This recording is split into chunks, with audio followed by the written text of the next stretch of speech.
Mulai dari itu udah tabuk belum kan?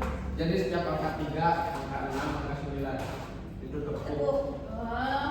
Oh, jangan disebut. Mulai dari aja 1, 2.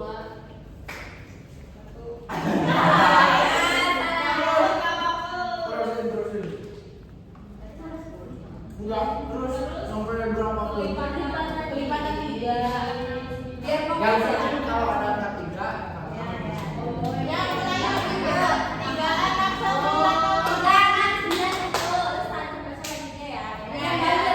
Nah, 3, 6, 9. Saya 1, 2.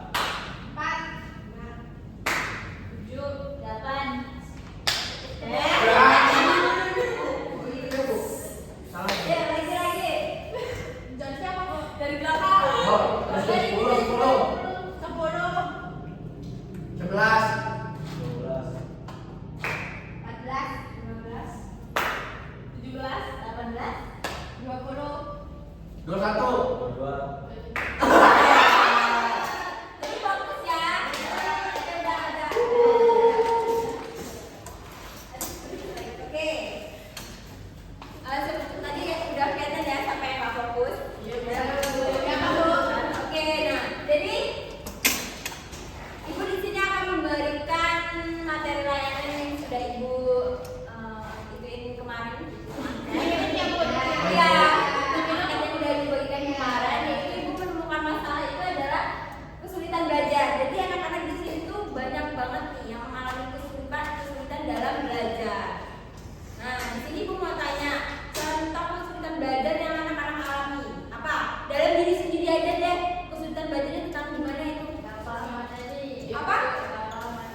Distraksi, susah menerima main game. Terus apa lagi? Susah memahami materi. Terus Dinda tadi apa? Oh, ada lagi Dinda apa? Susah menghafal materi, susah menghafal, konsentrasi Bu, sulit konsentrasi. Terus tadi apa nih? Ada kan? Oh gitu. Eka apa? Mana Eka?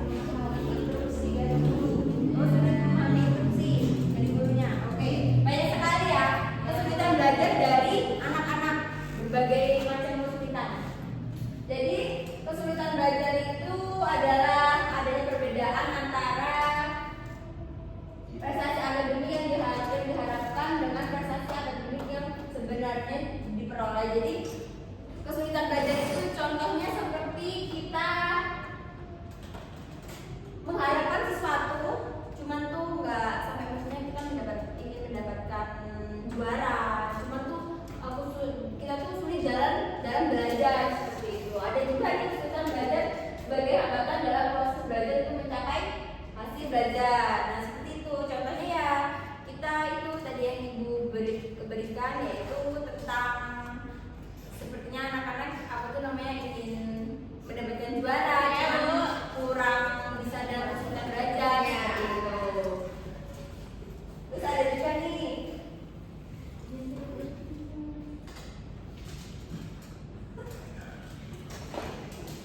dalam kesulitan dalam belajar.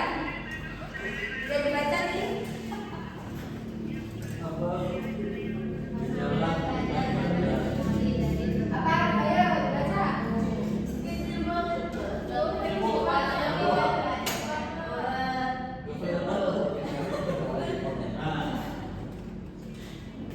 Bacakan dia ini baca. Kesulitan belajar dapat dikenali dari berbagai bentuk perilaku yang dimanifestasikan baik secara kognitif, efektif maupun psikomotorik. Gejala-gejala ini penting untuk diperhatikan oleh pendidik dan orang tua. Lanjut. Ya. Hasil belajar rendah di bawah rata-rata kelompok.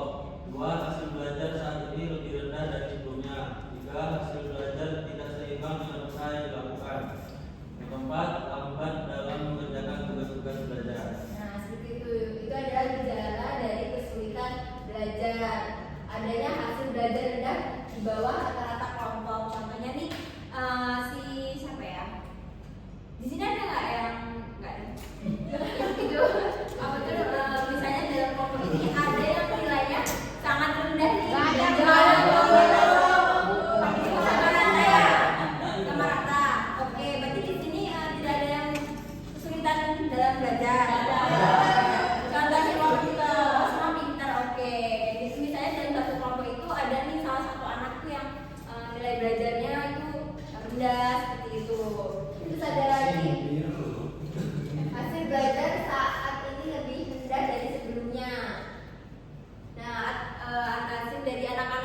misalnya menurut misalnya semester ini tinggi, nanti semester sebelumnya itu rendah seperti itu. Habis itu hasil belajar tidak seimbang dengan usaha yang dilakukan. Pernah kali anak-anak misalnya udah melakukan belajar terus menerus, cuma hasilnya pas waktu ulangan tuh kecil karena apa? Kalau saya sebaliknya. Sebaliknya, jadi tidak pernah belajar tapi gede. Ada yang seperti itu, ada satu. Oke ya, tapi kebanyakan kan tidak pernah mengkhianati hasil ya. Iya. Bahkan itu emang benar sih. Apa yang tidak mengkhianati hasil? Apa? Yang tidak mengkhianati hasil apa? Apa ya?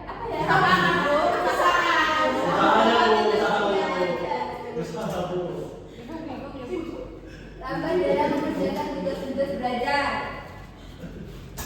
Ayo siapa yang sering lambat ini mengerjakan tugas?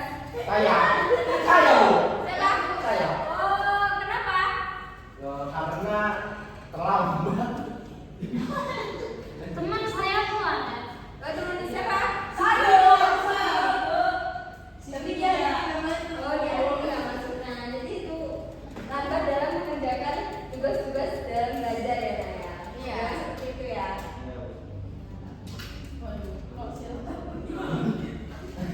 Nah, selanjutnya itu ada perilaku yang menunjukkan kesulitan belajar. Yang pertama itu ada sikap kurang wajar, yaitu bersikap masa bodoh dalam proses belajar, tidak menyesal saat mulai belajar. Siapa di sini ada? Apa tuh? Apa bu? Sikap kurang wajar yaitu bersikap masa bodoh dengan proses belajar, tidak menyesal saat nilai rendah. Ada di sini? Nggak ada. Nggak ada. Saya selalu menyesal. Selalu menyesal kalau saya. Kalau merasa menyesal berarti saya itu patut dicurigai. Terus yang selanjutnya perilaku menyimpang, yaitu ini yang membolos, pulang sebelum waktunya, atau tindakan lain yang tidak sesuai norma. Ada di sini. Oh, saya terus ya di sini ya. Soalnya nakal aja bu. Soalnya nakal. Iya. Nanti saya harus setelah ini ke ruangan saya. Harus ditindaklanjutin anak-anak seperti ini. Oke, baik Bu. Terus ada juga nih gejala emosional, yaitu mudah tersinggung, suka menyendiri atau bertindak agresif. Ada di sini. Ya, kelihatannya sekarang ada. Di sini ada. Ada. Anaknya nggak masuk. Siapa? Puput. Oke. Dan itu anak-anak tidak perilaku yang menunjukkan kesulitan belajar. Ada sikap yang kurang wajar, ada perilaku menyimpang atau gejala emosional. Jadi mungkin di sini kalau ada pertanyaan seperti itu tolong diomongin ya. Iya bu. Iya bu. Kalau nggak langsung beritahu ibu. Iya. Oke bu. Taruh jangan lupa ya di sini ya. Iya Bu.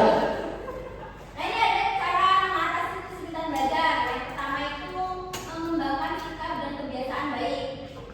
Membentuk sikap dan kebiasaan belajar yang efektif melalui bantuan rencana dari guru dan orang tua. Pengembangan sikap dan kebiasaan yang baik. Di sini kebiasaan yang baiknya apa aja nak? Saya sekolah. Kerjain tugas terus. Datang tempat waktu. Gak pernah bolos. Terus tadi apa lagi?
Caranya membuat jadwal.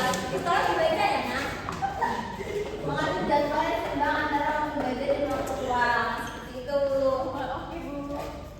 Yang keempat, memilih tempat belajar yang baik. Anak-anak, tempat belajar yang baik di mana? Di rumah. Terus ada lagi? Di sawah. Di kebun sawah. Di kamar. Terus Di kafe. perpustakaan bener. Citra suka di sawah. Di sawah, Citra boleh di sawah panas. Di kafe. Oh, di kafe boleh. Aku sukanya di kafe gini. Oke, boleh. Dia nongkrongnya di situ. Oke, boleh. Itu Apa semua tempat belajar yang baik untuk anak-anak. Yang kelima itu menggunakan sumber belajar yang tepat, yaitu memanfaatkan buku, materi pembelajaran yang relevan dan lengkap sesuai kurikulum. Yang selanjutnya ada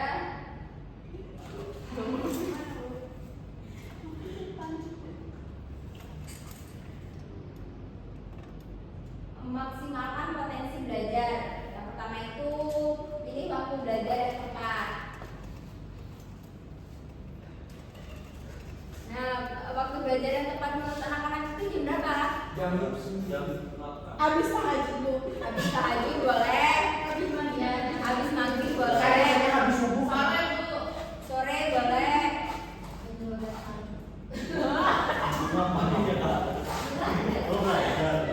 Oh, jadi jam 12 malam. Dia sebelum tahajud Bu.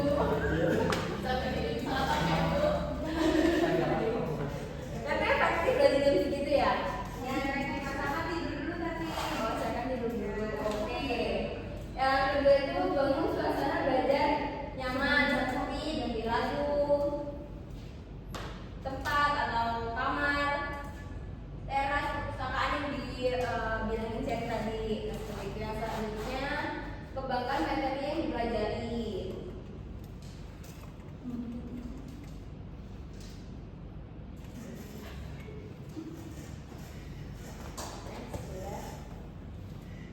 Strategi menguasai materi.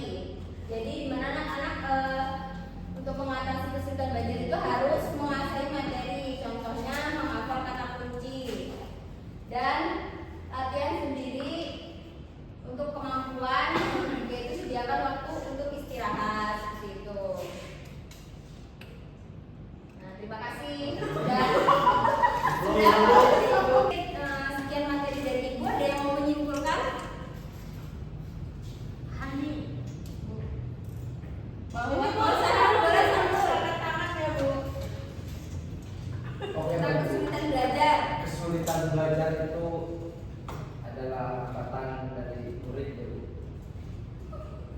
Ya, benar sekali. Ya, maksudnya dengan kesulitan belajar itu kita harus tahu apa kesulitannya, hambatannya, lalu kita harus tahu strategi belajarnya. Ya, benar. Kita harus mencari teknik belajarnya seperti apa gitu Bu. Dan cari kenyamanan